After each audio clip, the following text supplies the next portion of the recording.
Ayan, meron tayong langka. Nilaga ko na yan at hiniwa ko na ng maliliit.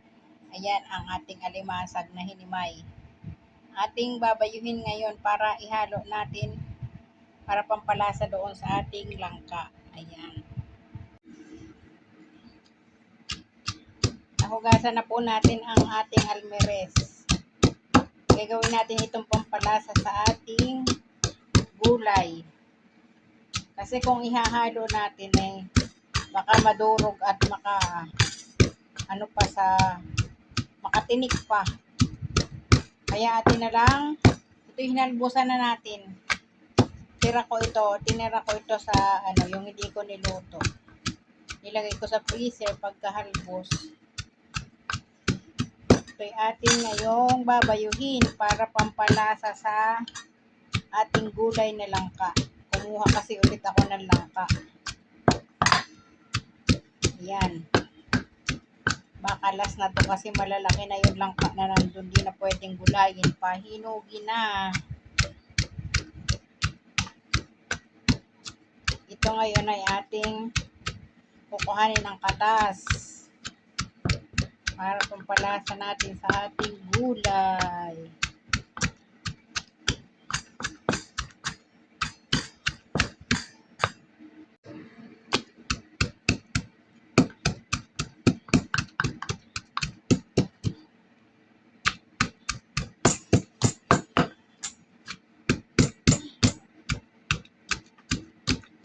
Maganda tong pampalasa sa gulay kasi ito ay seafoods para malasa ang ating ginataang langka.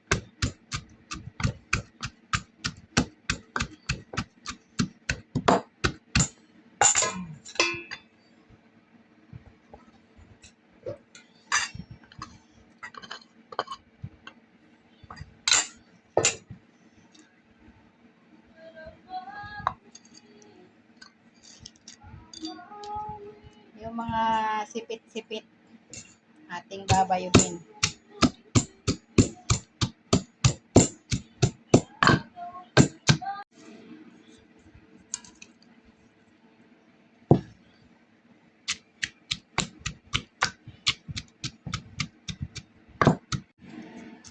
Ito na yung ating nabayo. Nilagyan ko ng mainit na tubig. Tapos ating sasalain. Kukuhanin lang natin ang katas.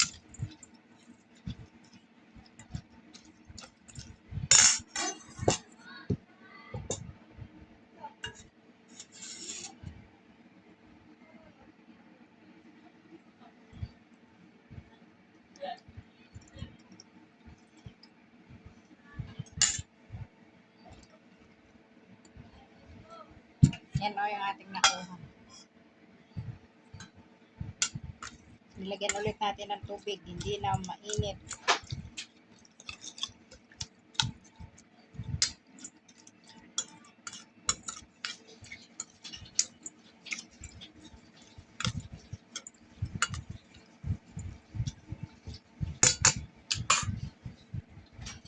Ayan. Ang ating mga nasala. Para pampasarap ng ating gulay.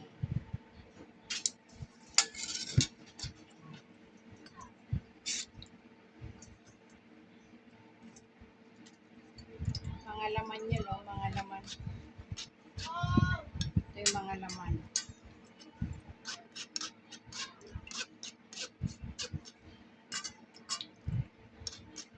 Kasi kung hahalo ko ng buo, baka may mahalong tinik, may madurog na tinik, delikado pa. Baka makain pa ang tinik. Kaya, atin na lang inurog para makuha natin ang katas. Nakagawa na ba kayo ng ganito mga idol para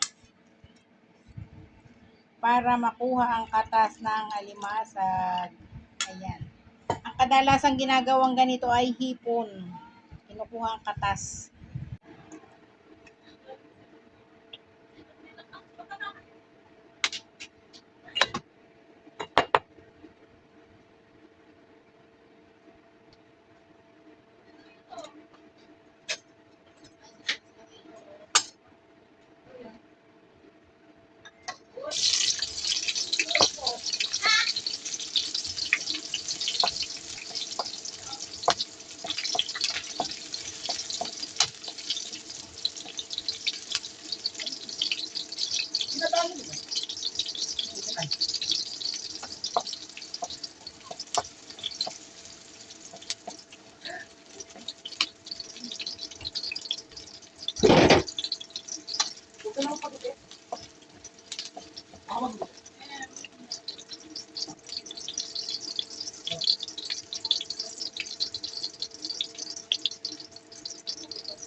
Shrimp cubes. Shrimp.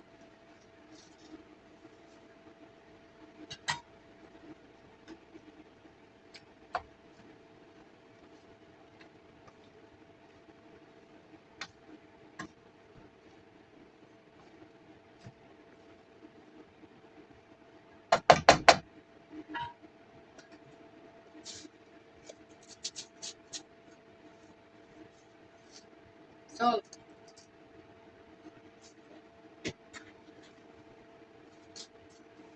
Black pepper. Daluhin natin ang black pepper para mas makapit ang kasa ng paminta.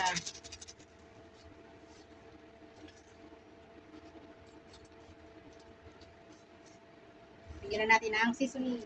At pinamoko.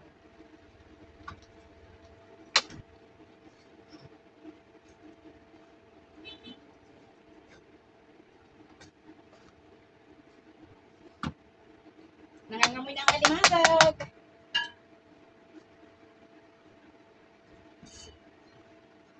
Sayang pa yung kaunti natin.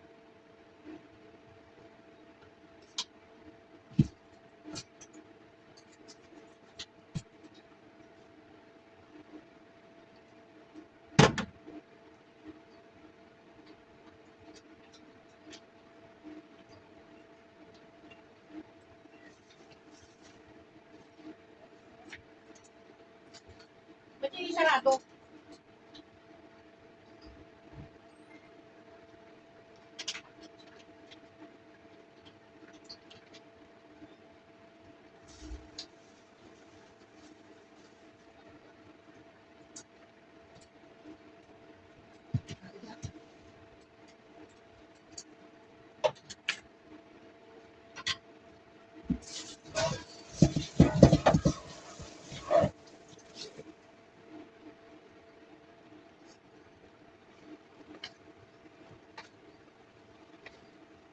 Ayan, gana ang ating pampalasa na sabaw ng alimasag.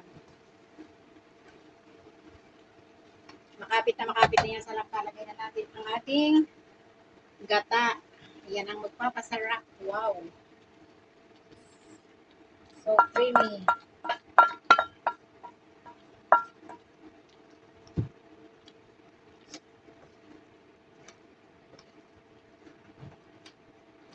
Luto na po yung langka ko.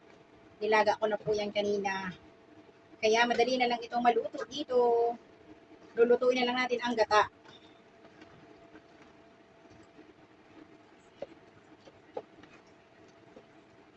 Kailangan halo-haluin para lumapot ang gata.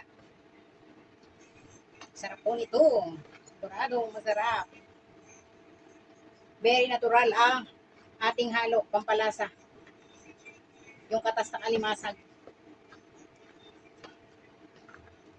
Hindi na natin nilagyan ng karne kasi seafood naman tayo ngayon. Hindi ako nakabili ng silinghang. Masarap sana may silinghang. Hindi ako nakabili.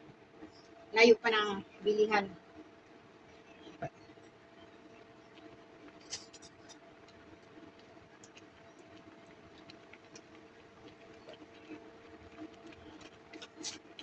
Dagdagan natin ng kaunting asin.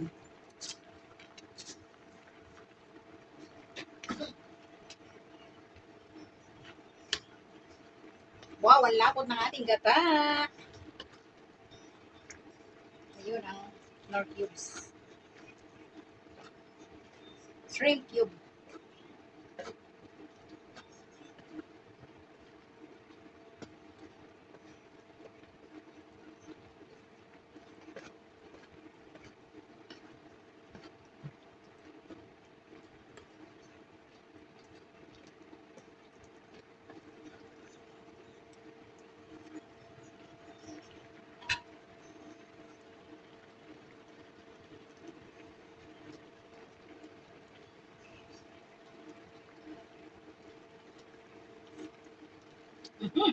Lasang-lasa ng alimasag.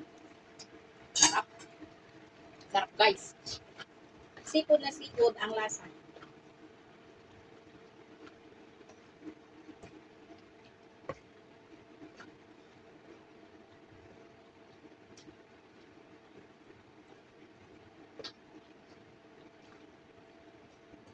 Bibigay tayo sa ating kapatid. At yung iba ating itatabi para bukas. Para bukas ay may pangkulang pa tayo. Kasi sobra-sobra ito para ngayon. Sa gabi, konti lang dapat ang kain.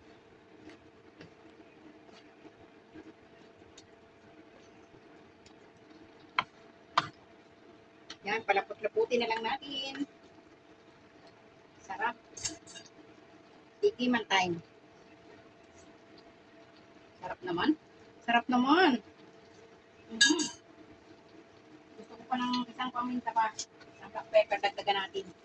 Para masarap. Masarap sana. Ito may sili. May kaunti sili.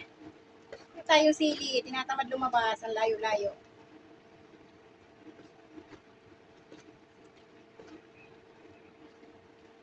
Try nyo magluto ng ganito. Yung ano, pinatas na seafoods. Ang halo niya, pagpalasa. Sarap.